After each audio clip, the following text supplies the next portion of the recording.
O silêncio do quintal que construí com minhas próprias mãos pesava mais que qualquer grito.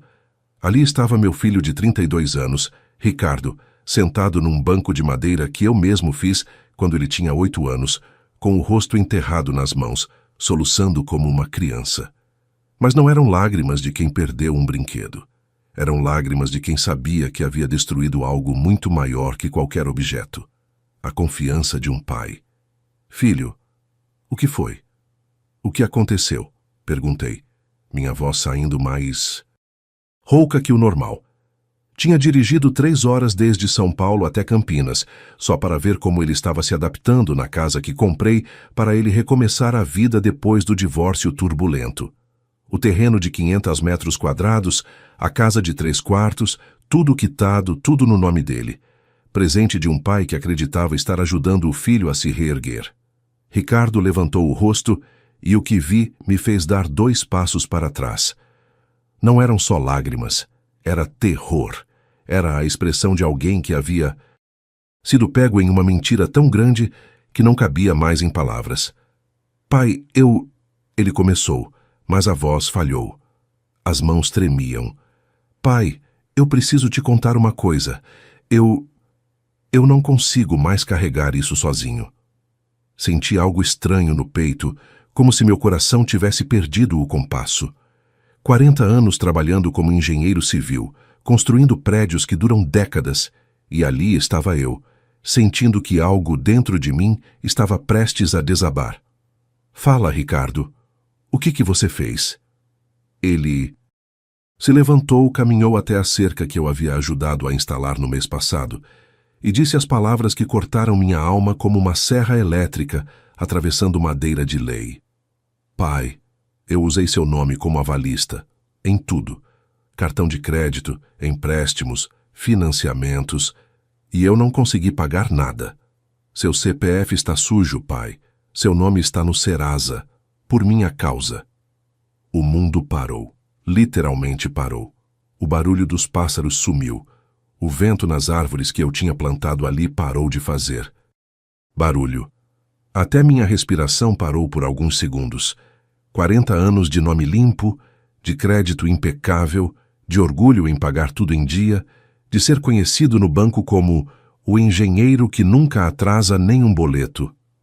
Tudo jogado no lixo. Mas o que doeu mais não foi o dinheiro, não foi nem mesmo a traição da confiança. Foi a percepção clara, cristalina, dolorosa como uma pancada no estômago de que meu próprio filho havia me usado. Que para ele eu não era um pai, eu era um CPF, um número. Uma forma de conseguir dinheiro sem se responsabilizar pelas consequências. Existe uma dor específica de homem que trabalhou a vida inteira para construir algo sólido e descobrir que o próprio filho foi quem pôs fogo na construção. É uma dor que vai além da raiva, além da decepção. É uma dor que questiona tudo. Cada hora extra trabalhada, cada final de semana que deixei de descansar para pagar a escola particular dele, cada sonho meu que adiei para realizar os sonhos dele. Por quanto tempo? Ricardo? Minha voz saiu num sussurro. Não conseguia gritar. Quando uma dor é grande demais, a gente não consegue gritar. A gente sussurra. 2 anos, pai. Começou pequeno. Só um cartão de crédito que eu não conseguia aprovar sozinho. Depois foi um empréstimo para pagar o cartão. Depois outro empréstimo para pagar o primeiro. E foi crescendo, crescendo, até que virou essa bola de neve que está aí. 2 anos. 2 anos me abraçando, me chamando de paizão, aceitando meus almoços de domingo, meus presentes, meu dinheiro para emergências, sabendo que estava destruindo meu nome. 2 anos dormindo tranquilo enquanto eu, sem saber, estava sendo executado financeiramente. Sentei no banco onde momentos antes ele estava chorando. Minhas pernas ficaram bambas. Não por fraqueza física. Aos 58 anos ainda carrego o saco de cimento de 50 quilos no ombro, mas por uma fraqueza emocional que nunca tinha sentido antes. A sensação de que eu havia falhado como pai de uma forma tão profunda que meu próprio filho me via como um objeto, não como um ser humano. Quanto, Ricardo? Quanto que você deve no meu nome? Ele voltou a chorar. Um choro diferente agora, mais desesperado. 140 mil, pai. 140 mil reais. 140 mil reais. O valor da casa que eu havia acabado de dar para ele de presente. E você que me escuta agora, você que talvez seja pai como eu, me diz, quantas vezes a gente engole a própria dignidade acreditando que está sendo um bom pai? Quantas vezes a gente aceita ser tratado como carteira ambulante porque confundimos amor com permissividade? Quando foi que permitir que nossos filhos nos desrespeitem virou sinônimo de amor incondicional? Naquele momento, sentado no quintal que eu havia ajudado a construir, olhando para a casa que eu havia comprado, ouvindo a confissão do filho que eu havia criado, eu entendi uma coisa que deveria ter entendido há muito tempo. Existe uma diferença brutal entre ser pai e ser otário. Se você já trabalhou a vida inteira para dar o melhor para um filho e descobriu que ele te via como um banco ambulante, não como um pai, se inscreve no canal e fica comigo até o final dessa história. Porque o que eu fiz depois daquela confissão no quintal ensinou uma lição que qualquer pai precisa aprender. Amor de pai não é aceitar qualquer coisa. É ensinar limites, mesmo quando dói. Se você gosta de histórias reais de homens que decidiram recuperar sua dignidade, aperta o sininho e se inscreve no canal. Aqui a gente não conta a história de vítima. A gente conta a história de recomeço. Meu nome é Paulo Roberto Silva, tenho 58 anos, sou engenheiro civil aposentado e durante 35 anos construí prédios, pontes e viadutos pelo interior de São Paulo. Comecei carregando tijolo aos 18 anos, me formei estudando de noite e trabalhando de dia, e aposentei como sócio de uma empresa de construção civil que ajudei a fundar. Sempre fui o tipo de homem que não deixa nada para depois. Conta em dia, palavra cumprida, trabalho bem feito. Ricardo é meu único filho. Veio quando eu já tinha 26 anos e minha esposa Márcia tinha 24. A gente namorava desde os 17. Casou virgem, construiu uma família nos moldes antigos. Eu, provedor, ela cuidando da casa e do menino. E que menino! Loiro, olhos claros como a mãe, sorriso que derretia qualquer um. O tipo de criança que todo pai sonha em ter. Quando Ricardo nasceu, eu fiz uma promessa silenciosa, como todo pai faz. Esse menino vai ter tudo que eu não tive. E olha, eu cumpri essa promessa até demais. Escola particular desde o maternal. Aula de inglês aos 7 anos. Natação, futebol, tênis. Curso de informática quando o computador ainda era coisa de rico. Primeiro carro aos 18 anos. Um Corsa zerado que tirei da concessionária direto para ele. Durante 15 anos eu trabalhei que nem um condenado para dar a ele uma vida que eu jamais sonhei ter. Acordava às 5 da manhã, chegava em casa às 7 da noite, sábado era dia de obra, domingo era o único dia que sobrava para a família. E mesmo no domingo, eu aproveitava para ensinar coisas práticas para o Ricardo. Como trocar um pneu, como funciona uma furadeira, como se mede um terreno. Eu queria que ele fosse um homem completo, com estudo e com prática. Márcia morreu quando Ricardo tinha 17 anos. Câncer de mama que descobrimos tarde demais. Os últimos 6 meses da vida dela foram os mais difíceis da minha existência. Ver a mulher que você ama definhar numa cama de hospital enquanto seu filho. Adolescente precisa de você para tudo. Foi um período que testou meus limites como homem. Mas mesmo com a Márcia doente, mesmo com as despesas do hospital, mesmo com o coração partido, eu nunca deixei faltar nada para o Ricardo. Formatura do ensino médio, faculdade particular de administração, apartamento alugado perto da universidade. Eu vendia pedaços da minha vida em horas extras para manter o padrão de vida dele intacto.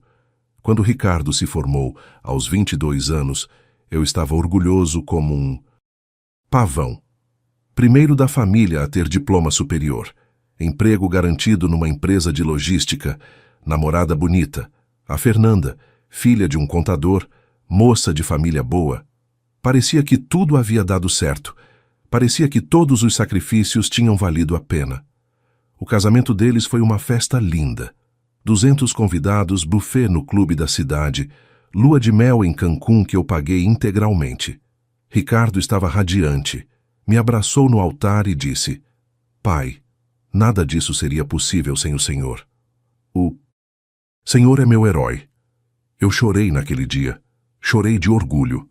Aos 47 anos, viúvo há 5 anos, eu sentia que havia cumprido minha missão como pai. Meu filho era um homem formado, empregado, casado, com a vida encaminhada. Nos primeiros anos do casamento, nossa relação era perfeita. Ricardo me ligava todo fim de semana. Vinha almoçar comigo pelo menos 2 vezes por mês.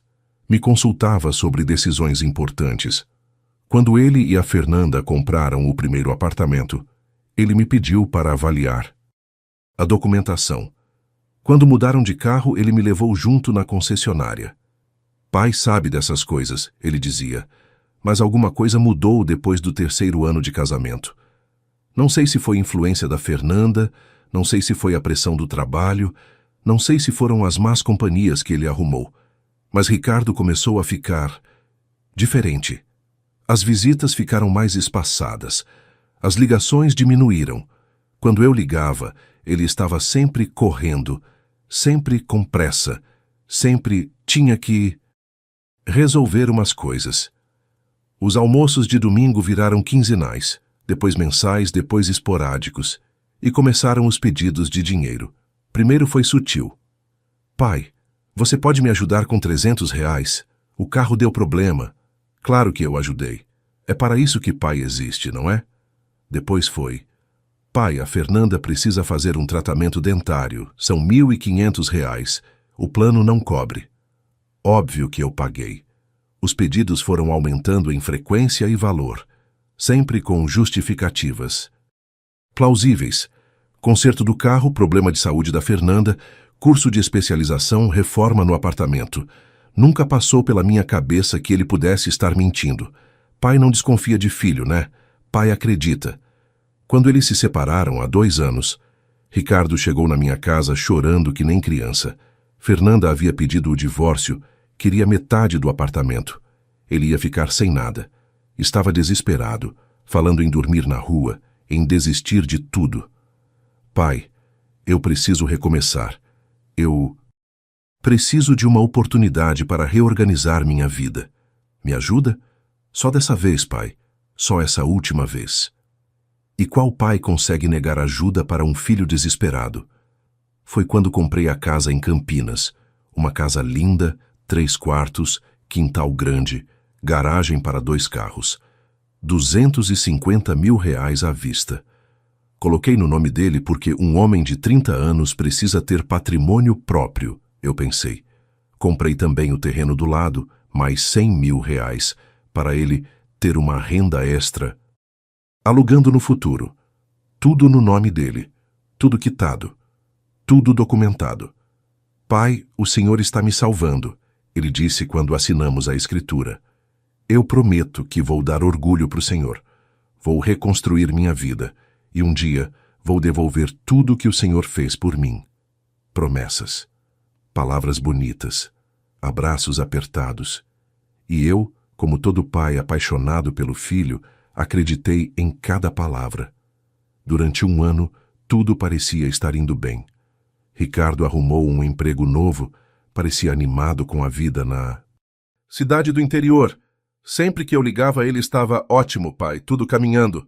Até aquele dia no quintal, até a confissão que estilhaçou tudo que eu acreditava sobre meu filho, R$140 mil no meu nome, meu CPF sujo, meu crédito destruído, 2 anos de mentiras e o pior, a certeza de que, para meu próprio filho, eu era apenas um meio de conseguir dinheiro fácil. Tem sinais que um pai não quer ver porque doem demais. A gente prefere acreditar que está imaginando coisas que está sendo paranoico, que está exagerando. Mas os sinais estavam todos lá, claros como água cristalina. Eu só escolhi não enxergar. O primeiro sinal foi a mudança no jeito de falar. Ricardo sempre foi educado comigo, respeitoso. Mas depois do casamento, começou a falar comigo com uma pressa irritante, como se eu fosse um problema que ele precisava resolver rapidamente. Pai, é só isso mesmo? Porque eu tô meio corrido aqui. Pai, depois a gente conversa melhor, tá? Pai, não é nada demais, né? É coisa rápida. Coisa rápida. Essa expressão me incomodava, mas eu engolia. Que pai quer criar atrito com o filho por causa de tom de voz? O segundo sinal foram as mentiras pequenas. Ricardo dizia que estava trabalhando até tarde, mas quando eu passava em frente da empresa dele às 7 da noite, o estacionamento estava vazio. Dizia que a Fernanda estava doente, mas no Facebook dela só tinha foto de festa e viagem. Dizia que o carro estava na oficina, mas eu via ele estacionado na frente de um bar, no centro da cidade. Mentiras bobas, sem importância aparente. Mas mentira é como cupim. Começa pequeno, corroendo por dentro, até que a estrutura toda vira pó. O terceiro sinal foi a mudança na forma de pedir dinheiro. No começo, ele pedia constrangido, explicava direitinho, prometia devolver. Pai, eu sei que é chato ficar pedindo, mas... Depois passou a pedir como se fosse direito dele. Pai, preciso de R$ 2.000 para o conserto do ar-condicionado. Não era mais pedido, era comunicado. E eu pagava, sempre pagava. Porque pai que ama não nega ajuda quando o filho precisa, certo? Errado. Pai que ama ensina filho a se virar sozinho, mas eu só descobri isso tarde demais. O quarto sinal foi o distanciamento gradual. Ricardo parou de me consultar sobre as decisões importantes. Antes, ele me pedia opinião sobre tudo. Que carro comprar, que apartamento alugar, que emprego aceitar. Depois do casamento, ele decidia tudo sozinho e só me comunicava depois. Pai, comprei um carro novo. Pai, mudei de emprego. Pai, vou fazer uma viagem. E quando eu perguntava detalhes, ele ficava evasivo. Ah, pai, é complicado de explicar. Pai, depois a gente conversa com calma. Pai, o senhor não vai entender. É coisa da minha geração. Coisa da geração dele. Como se respeito por pai fosse questão de geração. O quinto sinal foi descobrir que ele mentia sobre mim para outras pessoas. Um dia, encontrei um conhecido dele no supermercado. O rapaz veio conversar comigo e disse: Seu Ricardo me contou que o senhor está meio doente, que não está podendo trabalhar mais. Que bom que ele consegue ajudar o senhor financeiramente. Ajudar eu? Financeiramente? Aos 56 anos, com saúde perfeita, ganhando mais em um mês do que ele em 3? Mas para os amigos dele, eu era um velho doente que dependia da bondade do filho. Naquele dia cheguei em casa tremendo de raiva. Liguei para o Ricardo e perguntei: Por que você anda espalhando que eu tô doente e precisando da sua ajuda? Pai, não é nada disso. Senhor entendeu errado. Entendi errado. Essa era sempre a resposta. Eu que estava entendendo errado. Eu que estava exagerando. Eu que estava ficando paranoico com a idade. O sexto sinal foi a forma como ele começou a falar da minha casa. Eu moro numa casa grande, 4 quartos, que comprei quando o Ricardo era adolescente. Várias vezes, ele fez comentários sobre como a casa era grande demais para uma pessoa só, como eu podia vender e comprar algo menor, como não fazia sentido manter tanto espaço sem usar. Na época, eu achei que ele estava preocupado com minha solidão. Hoje eu sei que ele estava fazendo pesquisa de mercado para meu patrimônio. O sétimo sinal foi a postura da Fernanda. Nos primeiros anos, ela me tratava com carinho, me chamava de sogro querido, sempre me abraçava quando chegava. Depois do 3º ano de casamento, ela mal cumprimentava. Quando eu chegava na casa deles, ela sumia para o quarto. Quando falava comigo, era monossílabos. Oi. Tchau. Tudo bem. Uma vez ouvi uma conversa dela ao telefone sem querer. Não aguento mais esse velho aparecendo aqui toda hora. O Ricardo tem que dar um jeito nisso. Esse velho. Eu era esse velho. O 8º sinal foi perceber que ele só me ligava quando precisava de alguma coisa. Testei durante 2 meses. Parei de ligar para ele. Resultado? Silêncio total. Até que um dia o telefone tocou. Pai, preciso conversar com o senhor sobre um negócio. Um negócio. Não era saudade. Não era vontade de conversar. Era... Negócio. O nono sinal foi descobrir que ele vendia presentes que eu dava. Um vizinho meu comentou que tinha visto uma furadeira idêntica à que eu havia dado para o Ricardo, sendo vendida num site de classificados. Até a marca era a mesma, aquela Bosch cara que você comprou. Quando perguntei para o Ricardo, ele disse que a furadeira tinha dado problema, e ele teve que se desfazer dela. Mentira. Ele vendeu meu presente para ter dinheiro. O 10º e último sinal, antes da separação dele, foi a mudança completa de personalidade. O Ricardo que eu criei era gentil, educado, carinhoso. O Ricardo casado virou arrogante, impaciente, sempre com pressa, sempre irritado quando eu aparecia. Pai, o senhor podia avisar antes de vir aqui. Pai, não é um bom momento. Pai, a gente está meio ocupado agora. Ocupado demais para receber o pai, mas nunca ocupado demais para pedir dinheiro do pai. Quando eles se separaram e Ricardo voltou para minha casa temporariamente, eu pensei, pronto, agora ele vai voltar a ser meu filho de novo. A Fernanda é que estava influenciando ele, mas não. Ele continuou o mesmo, distante, irritado, sempre de olho no celular, sempre resolvendo uns negócios. A única diferença é que agora ele chorava e pedia ajuda. E qual pai não derrete quando vê o filho chorando? Foi aí que comprei a casa em Campinas. Achei que mudança de cidade, novo emprego, vida nova, ia fazer ele voltar a ser o menino carinhoso que eu criei. Mas os sinais continuaram aparecendo e eu continuei ignorando. As visitas escassas, as ligações só quando precisava de alguma coisa, as conversas curtas e evasivas, a frieza nos abraços, a pressa para se livrar da minha presença. Tem uma solidão específica de pai que percebe que o filho só finge carinho quando quer alguma coisa. É uma solidão que você não pode compartilhar com ninguém, porque as pessoas vão pensar que você está exagerando, que todo filho é assim mesmo, que é normal filhos adultos se distanciarem dos pais. Mas não é normal. Não é normal um filho ver o pai como inconveniência. Não é normal um filho mentir para o pai como se mentisse para um estranho. Não é normal um filho usar o pai como banco e depois reclamar quando o pai quer atenção. E o pior de tudo, não é normal um pai aceitar tudo isso calado porque tem medo de perder o filho. Porque foi isso que eu fiz durante anos. Aceitei ser tratado como segunda opção, como plano B, como recurso financeiro, tudo para não incomodar meu filho, tudo para não ser um pai chato. Resultado, meu próprio filho achou que podia usar meu nome em qualquer lugar para qualquer coisa, porque pai que aceita tudo não merece nem respeito, nem consideração. 140 mil reais. Era isso que meu filho havia gastado no meu nome em 2 anos. Mas o número em si não era o pior. O pior era entender o sistema, a metodologia, a frieza calculista com que ele havia me usado como garantia para uma vida que não podia pagar. Nos dias seguintes àquela confissão no quintal, Ricardo me mostrou toda a documentação, cada contrato assinado, cada cartão de crédito aprovado, cada empréstimo tomado, tudo no meu CPF, tudo com minha renda como garantia, tudo sem eu saber de nada. O primeiro cartão foi um Gold de limite alto. Pai, é só para emergências. Vou nem usar, mas é bom ter. Limite de 15 mil reais. Em 6 meses, estourado.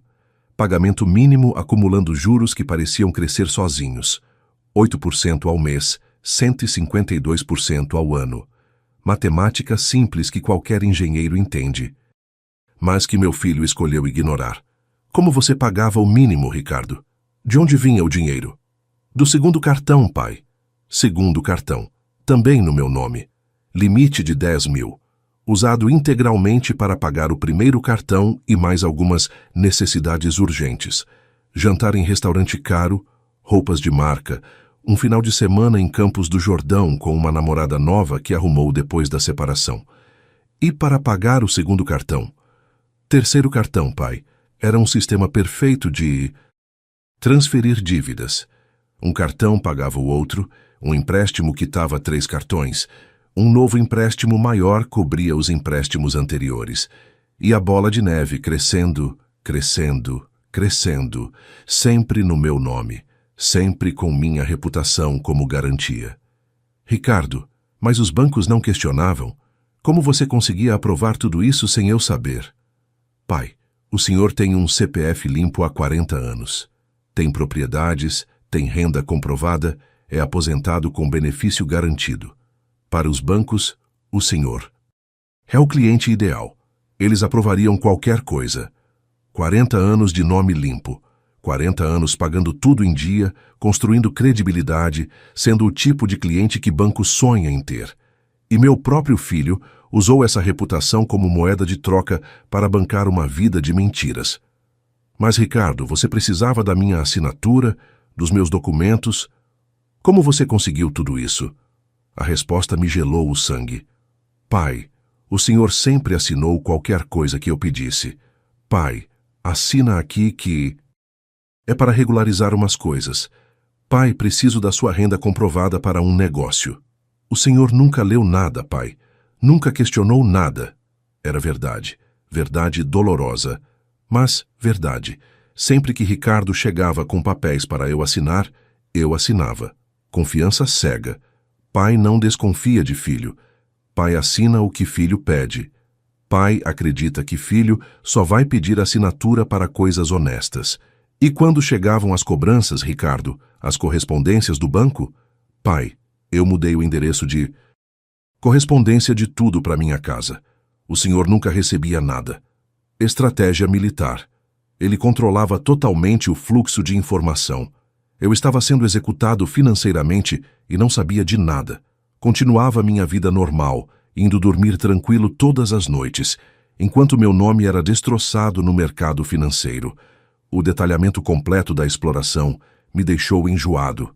Não era só o dinheiro, era a metodologia, a premeditação, a frieza. Cartão de crédito número 1, 15 mil de limite, usado para restaurantes, roupas, presentes para namoradas, viagens de final de semana. Pai, um homem de 30 anos precisa ter um padrão de vida decente. Cartão número 2, 10 mil de limite, usado para quitar o primeiro e manter o mesmo padrão de vida. Era temporário, pai. Só até eu reorganizar as finanças. Cartão número 3, 20 mil de limite, aprovado com base no meu histórico impecável de pagamentos. Usado para quitar os 2 primeiros e ainda sobrou para uma moto nova. Pai, precisava de transporte para o trabalho novo. Primeiro empréstimo pessoal, R$30 mil, 48 parcelas de R$1.200. Pai, era para quitar todos os cartões e ficar só com uma parcela fixa. Segundo empréstimo pessoal, R$40 mil, para quitar o primeiro empréstimo e os cartões que voltaram a estourar. Pai, o juro do empréstimo é menor que o juro dos cartões. Terceiro empréstimo pessoal, R$60 mil, para quitar tudo e sobrar uma reserva para emergências. E a reserva para emergências durou 2 meses, gastada em uma viagem para o Nordeste com a namorada nova, um curso de inglês que ele sempre quis fazer e um computador novo para melhorar no trabalho. Ricardo, você trabalha ou não trabalha? De onde vinha o dinheiro para você sobreviver enquanto gastava tudo isso? Pai, eu trabalho, mas o salário só dava para o básico, aluguel, comida, gasolina, para ter uma vida digna, para sair de vez em quando, para não parecer um fracassado, eu precisava. Dos cartões. Para não parecer um fracassado. Essa frase me fez entender algo importante sobre a mente do meu filho. Para ele, aparentar sucesso era mais importante que ter sucesso de verdade. Era mais importante parecer próspero com dinheiro emprestado do que ser honesto com dinheiro próprio. E você não pensava em mim, Ricardo? Não pensava no que ia acontecer comigo quando tudo isso estourasse? Silêncio. Um silêncio longo, constrangedor, revelador. Pai, eu achava que ia conseguir resolver antes de o senhor descobrir. Achava que ia arrumar um emprego melhor, ia ganhar mais dinheiro, ia conseguir quitar tudo sem o senhor nem saber que existiu. Achava. Ele achava que ia conseguir resolver sozinho uma bola de neve de R$140 mil ganhando 3 mil por mês. Ele achava que conseguia manter o mesmo padrão de vida, gastando 5 vezes mais do que ganhava. Ele achava que as leis da matemática não se aplicavam à vida dele. Mas o que me doeu mais foi entender que, em momento algum, ele pensou em me consultar. Em momento algum, ele pensou: talvez eu devesse conversar com meu pai antes de usar o nome dele como garantia. Em momento algum, ele pensou que eu merecia saber que minha reputação estava sendo usada como fiador de uma vida irresponsável. Para meu filho, eu não era uma pessoa. Eu era um recurso. Tem uma solidão específica de homem que descobre que foi traído pelo próprio filho. É diferente de ser traído pela esposa, porque da esposa você pode se separar. É diferente de ser traído por um amigo, porque amigo você pode trocar. Mas filho você carrega no coração para sempre, mesmo quando ele te apunhala pelas costas. É a solidão de descobrir que você educou alguém completamente diferente do que imaginou. É a solidão de perceber que todos os valores que tentou ensinar foram ignorados. É a solidão de entender que, para a pessoa que você mais ama no mundo, você é apenas um meio para conseguir o que ela quer. Nos primeiros dias depois da confissão, eu não conseguia dormir. Ficava acordado na cama, repassando cada conversa que tivemos nos últimos 2 anos, procurando sinais que deveria ter percebido. E os sinais estavam todos lá. As mentiras sobre o trabalho, as desculpas esfarrapadas, a pressa para se livrar da minha presença, o desconforto quando eu fazia perguntas sobre a vida dele. Como eu pude ser tão cego? Era a pergunta que não saía da minha cabeça, mas a resposta era simples e dolorosa. Eu fui cego porque quis ser. Cego, porque é mais fácil acreditar que seu filho é honesto do que investigar se ele está mentindo. Porque é mais confortável confiar do que desconfiar. Porque pai que ama prefere ser enganado a descobrir que está sendo enganado. E meu filho explorou essa cegueira voluntária com a eficiência de um criminoso profissional. A madrugada do dia 15 de março de 2023 foi o momento exato em que eu parei de ser um pai ingênuo e me tornei um homem que decidiu recuperar sua dignidade. Eram 3 da manhã. Eu estava na casa de Campinas que havia comprado para o Ricardo, deitado no quarto de hóspedes, ouvindo o barulho da chuva no telhado que eu mesmo havia vistoriado antes da compra. Ricardo dormia no quarto ao lado, provavelmente dormindo tranquilo pela primeira vez em meses, depois de descarregar o peso da confissão nos meus ombros. Mas eu estava acordado, muito acordado, com uma clareza mental que não sentia há anos.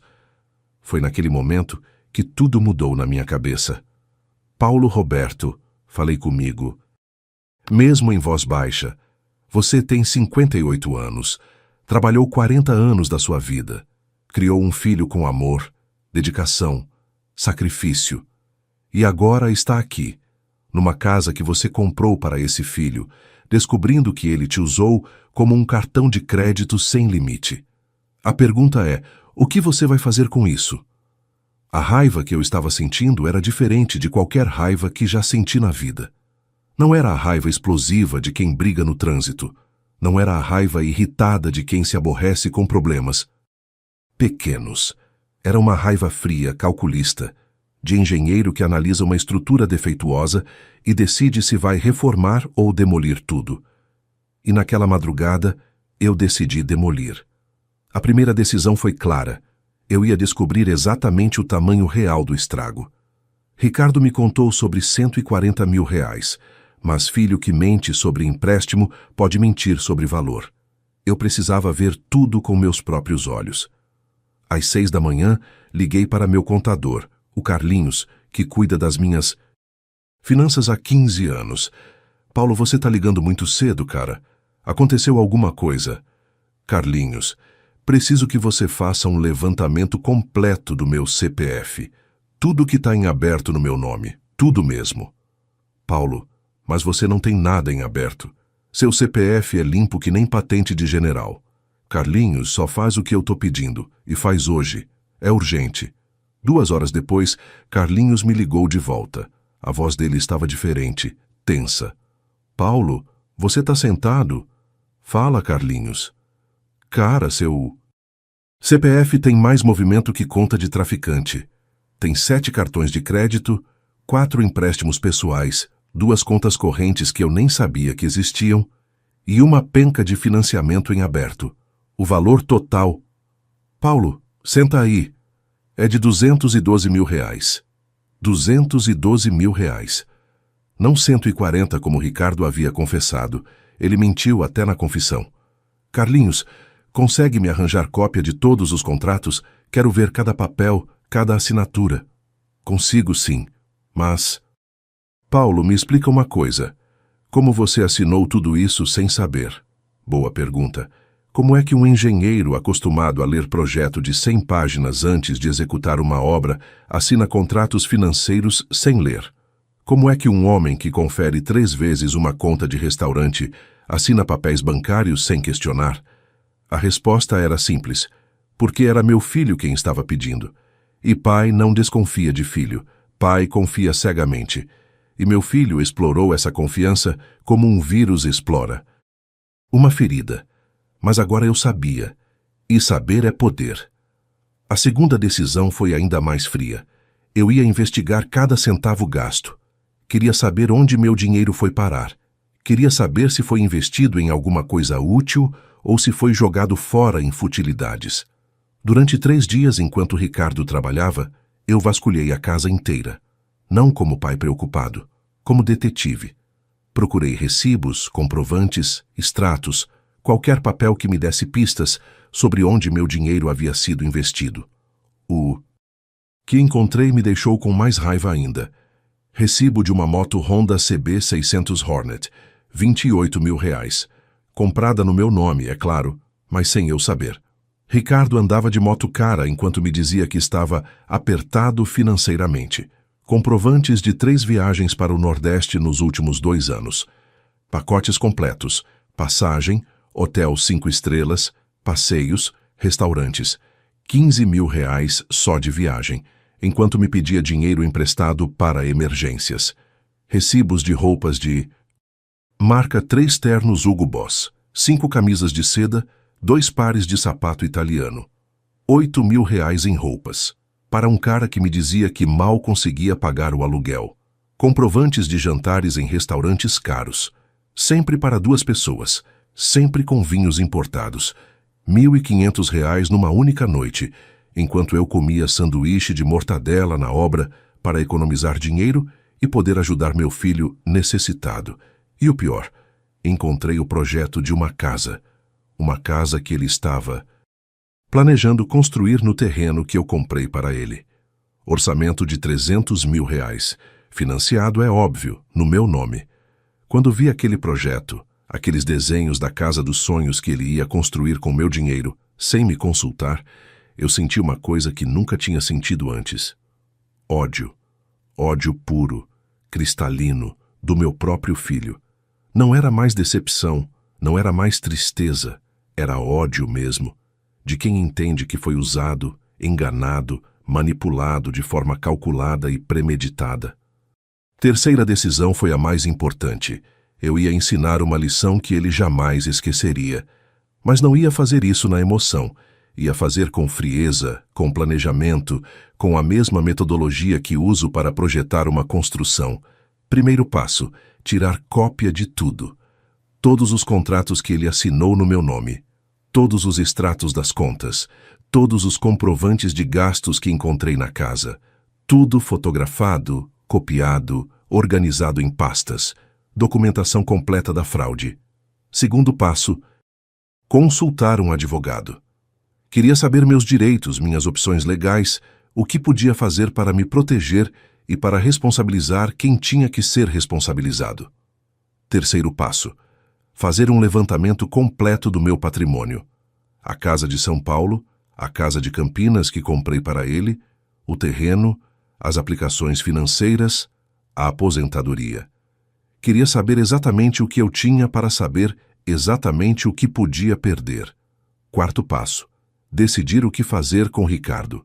E essa foi a decisão mais difícil de todas, porque por mais que eu estivesse com raiva, por mais que me sentisse traído, por mais que quisesse ensinar uma lição dura, ainda era meu filho, Ainda era o menino que ensinei a andar de bicicleta, que ajudei com a lição de casa, que consolei quando a mãe dele morreu. Mas também era o homem de 32 anos que me usou como um objeto, que mentiu para mim durante 2 anos, que colocou meu nome no Serasa sem me avisar, que gastou R$200 mil em futilidades enquanto eu me preocupava com a situação difícil dele. Na quinta noite, ainda em Campinas, eu tomei a decisão final. Decisão de homem. Decisão de pai que entendeu que amar não é aceitar qualquer coisa, é estabelecer limites claros. Ricardo ia aprender a diferença entre ser filho e ser parasita. Ia aprender da forma mais didática possível, perdendo tudo o que conseguiu com minha ingenuidade. Porque tem momentos na vida de um homem em que ser bonzinho não basta. Tem momentos em que você precisa ser duro, implacável, definitivo. E esse momento havia chegado. Na sexta-feira de manhã, acordei às 5, arrumei minhas coisas, deixei uma carta na mesa da cozinha e voltei para São Paulo sem avisar. A carta dizia apenas: Ricardo, sei que você mentiu sobre o valor. São 212 mil, não 140. Você tem 48 horas para aparecer na minha casa com um plano real de como vai quitar tudo isso. Se não aparecer, ou se aparecer com mais mentiras, você vai descobrir que pai enganado por 2 anos pode ser muito mais perigoso que pai ingênuo por 40 anos. Paulo Roberto. Simples, direto, sem emoção. Como ultimato tem que ser. 2 horas depois de chegar em São Paulo, meu telefone tocou. Ricardo, desesperado. Pai, pelo amor de Deus, não faz isso comigo. Vamos conversar. Vamos resolver isso em família. Família, Ricardo. Família não mente. Família não usa. Família não esconde empréstimo de 200 mil. Você tem 48 horas. E desliguei o telefone. Porque homem que recupera a dignidade não negocia. Homem que recupera a dignidade estabelece regras claras e cumpre o que promete. Ricardo apareceu na minha casa no sábado às 10 da manhã, exatamente 32 horas depois de eu ter deixado a carta. Estava com uma aparência que nunca tinha visto. Cabelo despenteado, barba por fazer, olhos vermelhos de quem não dormiu. Mas o que mais me chamou a atenção foi a expressão no rosto dele. Era medo, medo puro. Pai, precisamos conversar. Não precisamos de nada, Ricardo. Você precisa me apresentar um plano. Eu falei 48 horas, você tem 16 horas ainda. Fala. Ele se sentou na sala, na mesma poltrona onde costumava sentar quando era criança, para fazer lição de casa comigo. Mas agora não era um menino precisando de ajuda com matemática. Era um homem adulto que tinha que responder por 200 mil de irresponsabilidade. Pai, eu tenho um plano. Eu calculei tudo. Posso quitar a dívida em 5 anos, se o senhor me emprestar 50 mil para renegociar os juros. Ele queria mais 50 mil. Para quitar uma dívida que ele havia criado no meu nome sem me consultar, ele queria que eu emprestasse mais 50 mil. Ricardo, você acha que eu sou idiota? Pai, não é isso. Não, Ricardo. Você acha que eu sou idiota? Porque só alguém que considera o outro idiota completo tem coragem de fazer o que você fez. 200 mil no meu nome, 2 anos mentindo para mim, e agora quer mais 50 mil para resolver o problema. A voz dele começou a tremer. Pai, eu sei que errei. Sei que errei feio. Mas se o senhor não me ajudar, eu vou perder tudo. A casa, o carro, o emprego. Eu vou ficar na rua, pai. Não, Ricardo. Você não vai perder nada. Porque nada do que você tem é seu. A casa é minha. O terreno é meu. A moto foi comprada no meu nome com o meu dinheiro.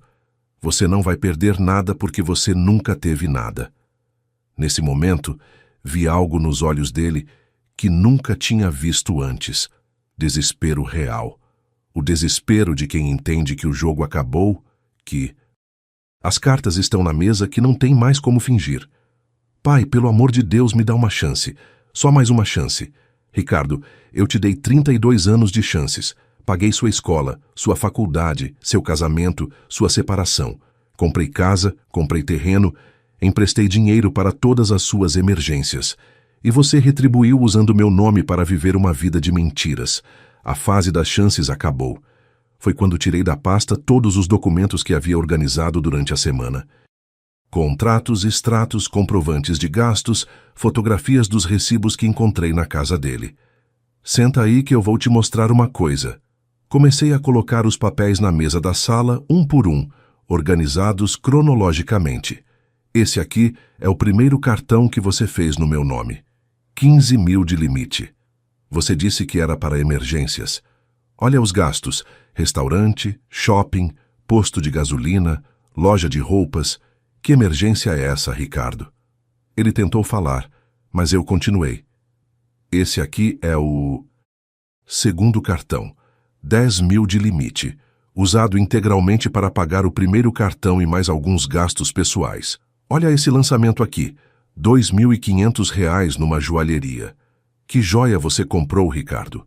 Silêncio. Esse aqui é o recibo da moto, R$ 28 mil, Honda CB600. Você me disse que estava sem dinheiro para pagar o aluguel, mas tinha 28 mil para comprar uma moto, no meu nome. A cada documento que eu mostrava, Ricardo ficava menor na poltrona. Literalmente menor, como se estivesse encolhendo. Esse aqui são os comprovantes das viagens. 3 viagens para o Nordeste em 2 anos. 15 mil só de turismo. Enquanto eu comia sanduíche de mortadela na obra para economizar e poder te ajudar nas suas dificuldades financeiras. Quando cheguei no projeto da casa, na planta da casa de 300 mil que ele queria construir no meu terreno com o meu dinheiro, Ricardo começou a chorar. Não era mais o choro de quem pede desculpas. Era o choro de quem foi pego em flagrante e sabe que não tem mais saída. E esse aqui, Ricardo, esse aqui é a cereja do bolo. O projeto da sua casa dos sonhos, 300 mil, para ser financiada no meu nome, obviamente. 3 andares, piscina, churrasqueira, 5 quartos, tudo muito bonito, tudo com meu dinheiro. Pai, eu... Cala a boca, Ricardo. 40 anos eu trabalhei para ter o que tenho. 40 anos acordando às 5 da manhã, carregando peso, tomando sol e chuva em obra. Sabe por quê? Para dar uma vida boa para você. E você retribuiu-me usando como um banco. Levantei da cadeira e fui até a janela. Precisava respirar fundo antes de falar o que tinha que falar. Ricardo, você não é mais meu filho. Silêncio total na sala. Um silêncio pesado, definitivo. Não é mais, pai. Filho é quem honra o pai, não quem desonra. Filho é quem protege o nome da família, não quem suja. Filho é quem dá orgulho, não quem dá prejuízo de 200 mil. Você pode ter saído do meu sangue, mas... Você não é mais meu filho. Ricardo explodiu em choro. Um choro desesperado de quem entende que perdeu mais que dinheiro. Perdeu a família. Pai, não faz isso comigo. Eu imploro, pai. Eu vou mudar. Eu vou trabalhar para pagar tudo. Eu vou... Você vai, Ricardo. Você vai pagar tudo mesmo. E vai pagar sozinho. Foi quando entreguei para ele o segundo envelope que havia preparado. Isso aqui é uma notificação extrajudicial.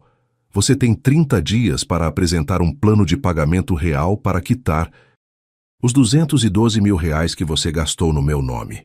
Se em 30 dias você não apresentar esse plano, eu vou entrar com uma ação judicial por uso indevido de documentos e vou pedir o sequestro de todos os bens que foram comprados com dinheiro fraudado do meu CPF. Pai, isso é a minha casa. Não, Ricardo. Isso é minha casa, comprada com meu dinheiro, no meu nome. E se você não quitar a dívida que fez no meu nome, eu vou vender essa casa para abater o débito. A expressão no rosto dele mudou. Não era mais desespero, era pânico. Pai, eu não tenho 200 mil, eu ganho 3 mil por mês, é impossível. Impossível, Ricardo? Mas não era impossível gastar 200 mil em 2 anos? Como você gastou tão fácil uma coisa que é impossível de pagar? Ele não soube responder, porque a verdade é simples. É fácil gastar dinheiro que não é seu. É difícil pagar dívida que você fez sem pensar nas consequências. Ricardo, você tem 2 opções. Primeira opção, você vende a moto, vende tudo o que comprou com meu dinheiro, pega um empréstimo no seu nome, faz um acordo com os bancos e quita tudo em 30 dias. Segunda opção, Eu resolvo isso do meu jeito. Pai, e qual é o seu jeito? Meu jeito é simples. Eu pago tudo à vista, quito toda a dívida que você fez no meu nome. E em troca você assina uma escritura transferindo a casa de Campinas para o meu nome. Você perde a casa, mas ganha o aprendizado de que pai não é banco. Era um ultimato definitivo. Ou ele se responsabilizava pela cagada que fez, ou eu me responsabilizava, mas tomava de volta tudo que tinha dado para ele. Pai, isso não é justo. Justo? Você quer falar de justiça? É justo um filho usar o nome do pai para viver uma vida que não pode pagar? É justo mentir por 2 anos? É justo colocar o CPF do pai no Serasa sem avisar? Você quer falar de justiça comigo, Ricardo? Ele ficou em silêncio. Um silêncio longo, constrangedor. Depois falou numa voz baixa: Pai, eu escolho a segunda opção. Tem certeza? Tenho. Eu não tenho como quitar R$ 200.000. Prefiro perder a casa e pelo menos não ficar devendo. Foi nesse momento que eu entendi algo importante. Meu filho não era apenas irresponsável. Ele era covarde. Preferia perder tudo a assumir a responsabilidade de pagar o que devia. Ótimo, Ricardo. Segunda-feira de manhã nós vamos no cartório para transferir a escritura. E a partir de segunda-feira, você tem 30 dias para sair da casa. 30 dias, pai? 30 dias. O mesmo prazo que eu te dei para apresentar um plano de pagamento. Já que você não quer pagar, eu não quero você morando no que é meu. Quando Ricardo saiu da minha casa naquele sábado, ele não era mais o mesmo homem que havia entrado.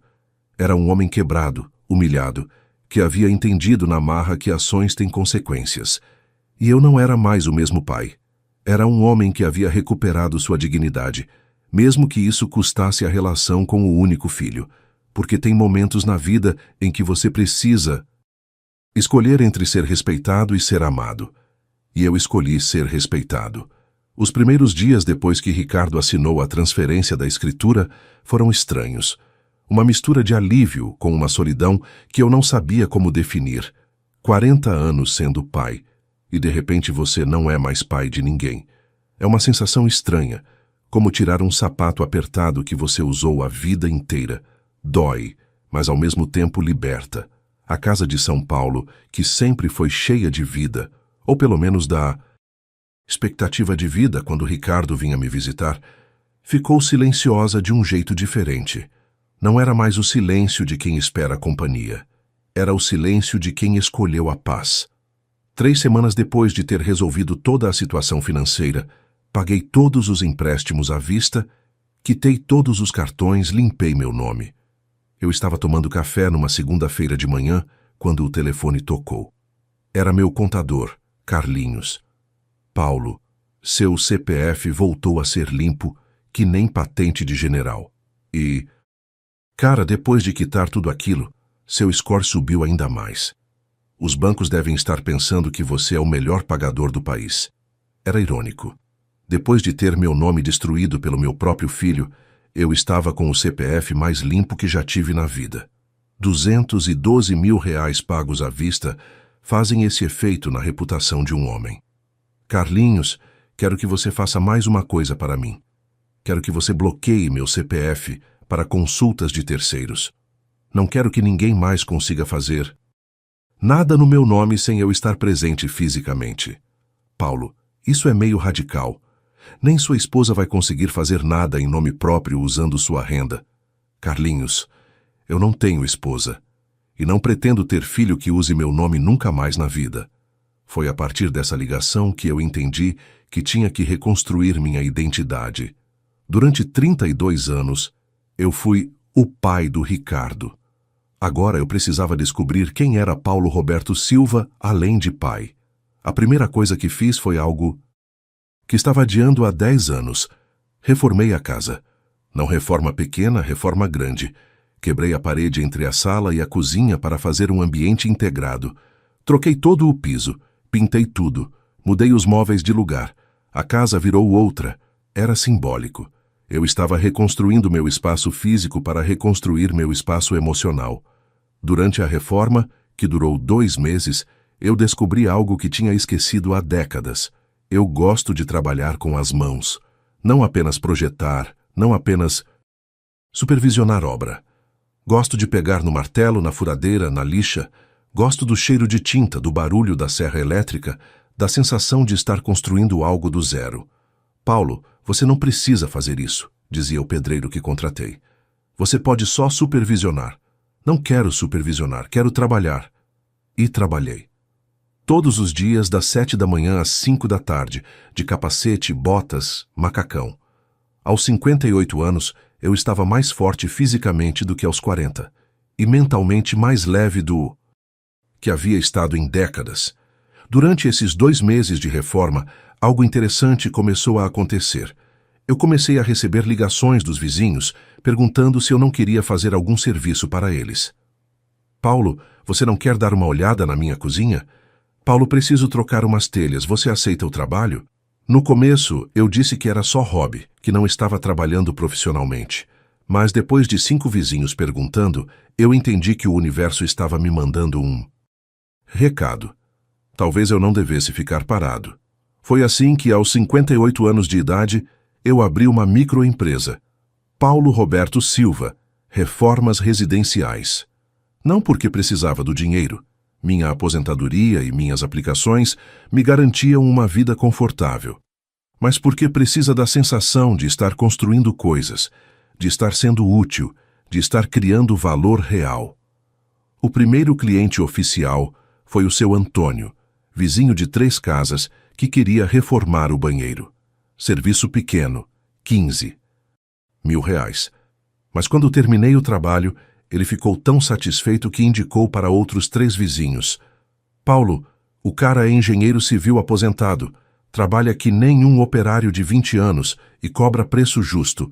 É o melhor profissional que já contratei. Em 6 meses eu tinha uma agenda de clientes que não acabava mais. Reformas residenciais, pequenos projetos, consultoria para quem estava construindo, trabalho escolhido a dedo, só para pessoas que eu gostava. Só projetos que me davam prazer fazer. E foi trabalhando que eu conheci o Mário. Mário Fernandes, 62 anos, contador aposentado, contratou meus serviços para reformar a casa que havia comprado depois do divórcio. No 3º dia de obra, ele chegou em casa e me encontrou lixando uma parede no quintal. Paulo, posso te fazer uma pergunta pessoal? Pode. Você tem família? Filhos? É casado? Não. Nunca foi casado ou não é mais casado. Fui casado, viúvo há 15 anos, e tive um filho. Teve? Parei de lixar a parede e olhei para o Mário. Era um homem alto, cabelos grisalhos bem cuidados, postura ereta. O tipo de pessoa que inspira confiança. Tive um filho que usou meu nome para fazer empréstimos de 200 mil reais sem me avisar. E aí? Aí eu paguei tudo e cortei relações com ele. Mário ficou em silêncio por alguns segundos. Depois falou. Paulo, vamos tomar uma cerveja quando você terminar aí. Tenho uma história parecida para te contar. Naquela noite, sentados no quintal que eu estava reformando, Mário me contou que tinha 2 filhos que, depois que a mãe deles morreu, tentaram forçá-lo a vender a casa da família para investir o dinheiro de forma mais inteligente. Na verdade, queriam que ele vendesse tudo e fosse morar numa casa pequena para eles poderem dividir a herança em vida. Paulo, filhos hoje em dia crescem achando que os pais existem para servir eles, que o patrimônio do pai é direito adquirido deles, que respeito é opcional, mas herança é obrigatória. E o que você fez? Mesmo que você. Cortei relações. Vendi a casa da família mesmo, mas comprei essa aqui. O dinheiro ficou todo comigo. Eles que se virem. Foi a partir da amizade com o Mário que eu entendi uma coisa importante. Eu não estava sozinho. Tem uma geração inteira de homens da nossa idade que criou filhos ingratos, filhos que confundem amor paterno com obrigação paterna, filhos que acham que pai existe para financiar a vida deles. Mário me apresentou outros amigos da mesma faixa etária que tinham histórias similares. O José, aposentado da Petrobras, que descobriu que a filha estava vendendo objetos da casa dele para sustentar o vício em cocaína do namorado. O Roberto, ex-funcionário público, que foi colocado num asilo pela família para ficarem com a pensão dele. O Carlos, que trabalhou 40 anos como motorista de ônibus e descobriu que os 2 filhos estavam esperando ele morrer para vender a casa. Paulo, disse o Mário numa dessas conversas, a gente cresceu numa época em que filho respeitava pai. Hoje em dia, pai é que tem que conquistar o respeito do filho. E quando o pai não consegue conquistar, é taxado de tóxico. Essas conversas com outros homens que passaram por situações similares foram terapêuticas de um jeito que terapia normal não consegue ser, porque eram homens que entendiam exatamente o que eu sentia. A decepção, a raiva, a solidão, mas também o alívio de ter tomado uma atitude. Paulo, disse o José numa dessas conversas, você se arrepende de ter cortado relações com seu filho? Não, respondi sem hesitar. Me arrependo de não ter feito isso antes. Era verdade. Eu não sentia falta do Ricardo. Sentia falta da ideia do Ricardo, do filho que eu achei que ele era. Mas do Ricardo real, do homem que me usou como banco por 2 anos, eu não sentia falta nenhuma. 6 meses depois de ter cortado relações com Ricardo, eu estava numa vida completamente diferente. Trabalhando com o que gostava, ganhando dinheiro, fazendo o que me dava prazer. Cercado de amigos que entendiam minha história e respeitavam minhas decisões.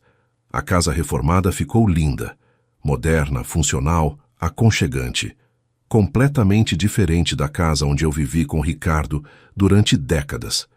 Era uma casa de homem solteiro que gosta da própria companhia. E foi nessa casa nova que aconteceu algo que mudou tudo de novo. Uma quinta-feira de setembro, às 7 da noite, a campainha tocou. Fui atender, achando que era o Mário, que costumava aparecer sem avisar para tomar uma cerveja. Abri o portão e era Ricardo, mas não era o Ricardo que havia saído da minha casa 7 meses atrás. Era um Ricardo que eu não reconhecia. Magro, barbudo, com roupa simples, postura curvada, o tipo de aparência de quem passou por dificuldades reais. Oi, pai. Ricardo. Ficamos nos olhando por alguns segundos. Eu do lado de dentro do portão, ele do lado de fora. Uma barreira física que simbolizava a barreira emocional que existia entre nós. Pai, posso entrar? Quero conversar com o... Senhor, depende. Você vem aqui para pedir alguma coisa ou para falar alguma coisa? Para falar, pai. Só para falar. Abri o portão e deixei ele entrar. Fomos para a sala, que estava completamente diferente da época em que ele frequentava a casa. Móveis novos, decoração nova. Até a disposição dos cômodos estava diferente. A casa está muito bonita, pai. Obrigado. Sentamos na sala. Eu na poltrona onde sempre sentei, ele no sofá onde costumava sentar quando era mais novo. Mas agora não éramos mais pai e filho conversando. Éramos 2 homens adultos acertando as contas do passado. Pai, eu vim aqui para pedir desculpas, de verdade, e para falar para o senhor que eu entendi. Entendeu o que, Ricardo? Entendi que o senhor estava certo.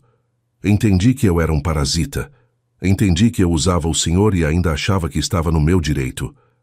Ricardo contou que depois de ser expulso da casa de Campinas, foi morar num apartamento pequeno alugado.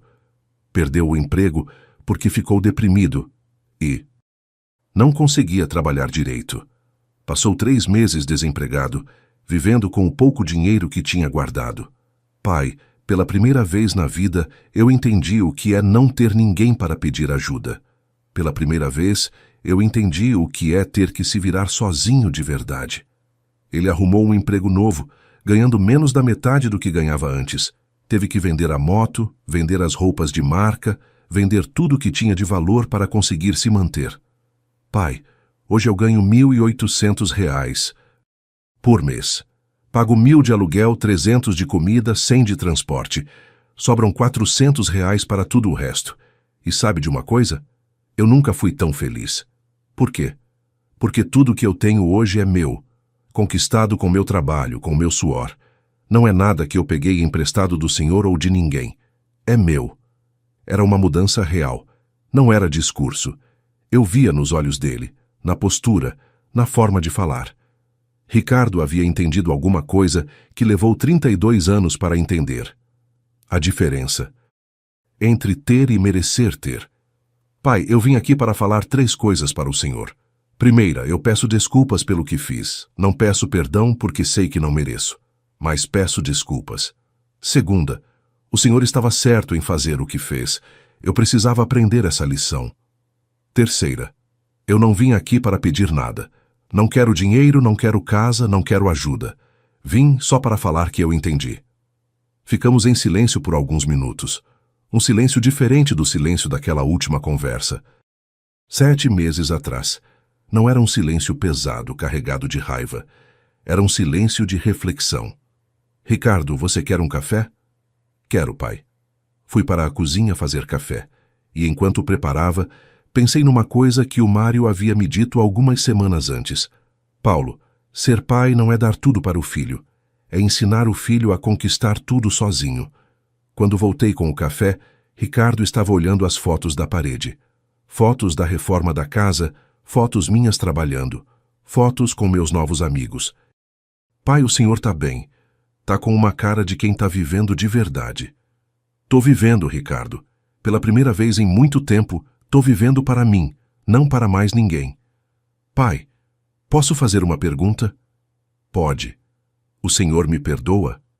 Era uma pergunta difícil, porque perdoar não é esquecer. E perdoar não é voltar a confiar. Perdoar é simplesmente deixar de carregar o peso da mágoa. Ricardo, eu te perdoo. Mas perdoar não significa que as coisas vão voltar a ser como eram antes.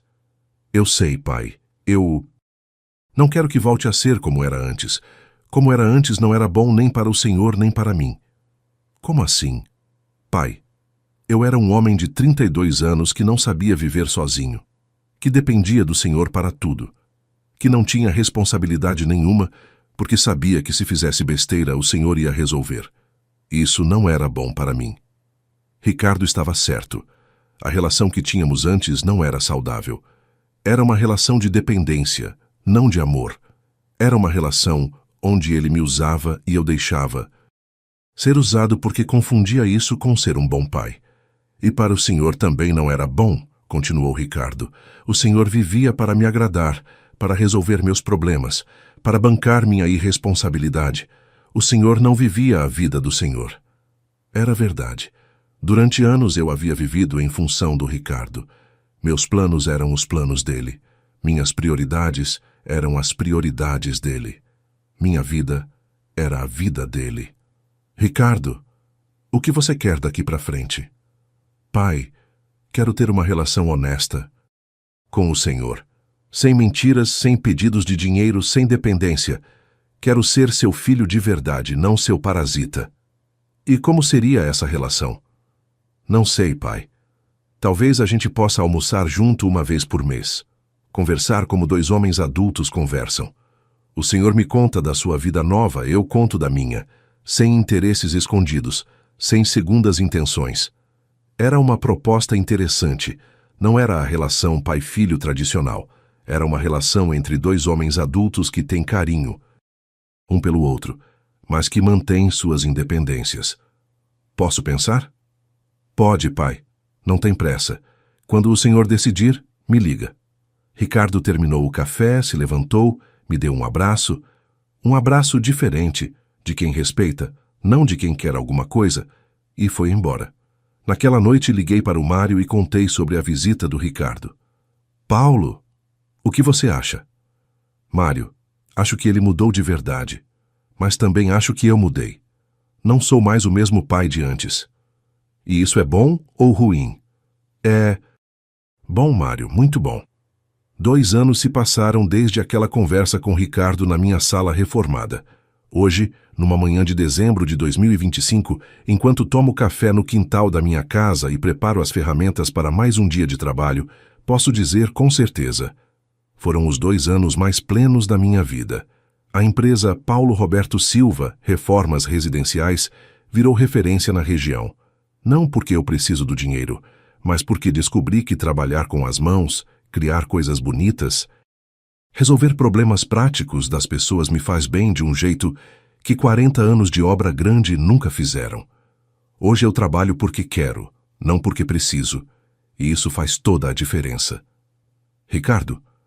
Bem, mantemos aquela relação que ele propôs naquela tarde. Um almoço por mês, sempre no mesmo restaurante, sempre no primeiro sábado. Conversamos sobre trabalho, sobre vida, sobre futebol, sobre qualquer coisa.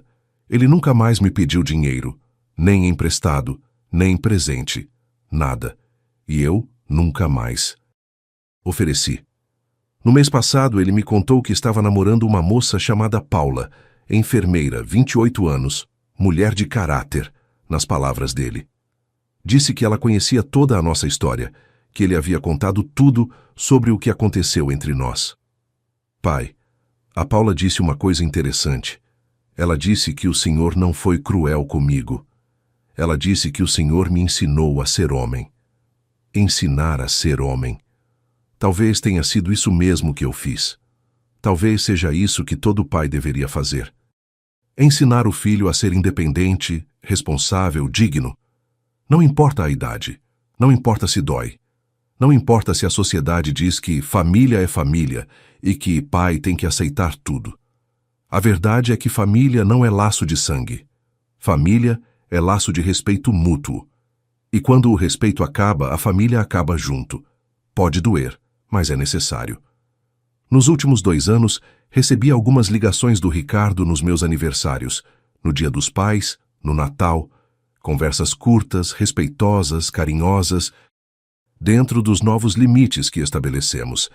Não é a relação pai-filho dos comerciais de margarina, mas é uma relação honesta entre 2 homens que se respeitam. E eu descobri uma coisa que ninguém me ensinou. A solidão escolhida é muito melhor que a companhia forçada. É muito melhor estar sozinho e em paz do que estar acompanhado e sendo usado. Minha rotina hoje é simples e prazerosa. Acordo às 6, faço exercícios na academia que montei na garagem, tomo café lendo jornal, vou trabalhar nas reformas que escolho fazer. 2 vezes por semana, jogo dominó com o Mário e os outros amigos no clube. Fins de semana, leio livros que sempre quis ler. Assisto filmes que sempre quis assistir. Viajo para lugares que sempre quis conhecer. O dinheiro que gastei para quitar as dívidas do Ricardo, R$212 mil, eu recuperei trabalhando nesses 2 anos. Não porque precisava recuperar, mas porque trabalhar me deu prazer e o dinheiro veio como consequência. E sabe qual foi a maior lição que aprendi nessa história toda? Que amor de pai não é dar tudo para o filho. Amor de pai é preparar o filho para não precisar de nada do pai. Amor de pai não é aceitar qualquer comportamento em nome da família. Amor de pai é ensinar limites, mesmo quando isso machuca. Durante 40 anos eu pensei que ser um bom pai era nunca negar nada para o meu filho. Hoje eu sei que ser um bom pai é ensinar o filho a conseguir tudo sozinho. Durante 40 anos, eu pensei que amor era permissividade. Hoje eu sei que amor é firmeza. Se você que está me ouvindo é pai de um filho adulto que não te respeita, que te usa financeiramente, que só aparece quando precisa de alguma coisa, escuta bem o que eu vou falar. Você não está fazendo um favor para ele aceitando isso. Você está fazendo um desserviço. Filho que não aprende a conquistar as coisas sozinho, nunca vai valorizar o que tem. Filho que sempre pode contar com o banco papai, nunca vai se responsabilizar pelos próprios atos. Filho que cresce sem limites vira adulto sem caráter. E pai que aceita ser desrespeitado em nome do amor incondicional não está sendo amoroso, está sendo conivente com a própria humilhação. Eu tinha 58 anos quando tomei coragem de estabelecer limites com meu filho. Não seja como eu. Não espere ter 58 anos. Estabeleça limites agora. Ensine seu filho a te respeitar agora. Porque filho que não respeita o pai não vai respeitar mais ninguém na vida. E se você é um filho que está explorando seu pai, que está usando seu pai como banco, que só liga para seu pai quando precisa de alguma coisa, escuta bem. Seu pai não vai durar para sempre. Um dia você vai querer o carinho dele e não vai ter mais. E aí não vai adiantar chorar. Respeita seu pai enquanto é tempo. Valoriza seu pai enquanto ele está aí. Porque pai que trabalhou a vida inteira para te dar o melhor, merece no mínimo ser tratado com dignidade. A história que contei aqui não é para vocês ficarem com pena de mim. É para vocês entenderem que nunca é tarde para um homem recuperar sua dignidade. Nunca é tarde para estabelecer limites. Nunca é tarde para ensinar respeito. Hoje, eu sou um homem de 60 anos, saudável, trabalhando no que gosta, cercado de amigos verdadeiros, vivendo em paz. Tenho uma relação respeitosa com meu filho, uma vida financeira organizada, projetos para o futuro. Sou muito mais feliz sendo um pai respeitado do que era sendo um pai explorado. Se essa história tocou seu coração, me conta de onde você está assistindo. Escreve aqui nos comentários sua cidade, seu estado. Deixe eu saber que essa mensagem chegou até você. E se você conhece algum pai que está aceitando o desrespeito dos próprios filhos, compartilha esse vídeo. Tem muito homem por aí precisando entender que ser pai não é ser capacho. Se esse relato fez você refletir sobre sua própria vida, deixa seu like e se inscreve no canal. Aqui, a gente conta histórias reais de homens que escolheram sua dignidade acima de qualquer outra coisa, porque aqui a gente não conta a história de vítima. A gente conta a história de recomeço. A gente conta a história de homens que entenderam que respeito não se pede, se impõe. A gente conta a história de pais que aprenderam que amor verdadeiro às vezes precisa ser duro. Um abraço de São Paulo para todos vocês. E lembrem-se, vocês construíram muito mais que uma família. Vocês construíram um homem que merece respeito. E quem não respeita, não merece ter vocês na vida. Quantas vezes nós, homens, engolimos desrespeito em nome da paz familiar? Quantos pais estão financiando a própria humilhação neste exato momento? Eu aprendi aos 58 anos que um pai não precisa aceitar migalhas de afeto de quem recebeu um banquete de oportunidades. Aprendi que ser pai não significa ser explorado. E aprendi que nunca, mas nunca mesmo, é tarde demais para um homem se reerguer e estabelecer os limites que deveria ter estabelecido há muito tempo. Valorizem-se, homens. Valorizem-se, pais. Vocês merecem muito mais do que estão aceitando.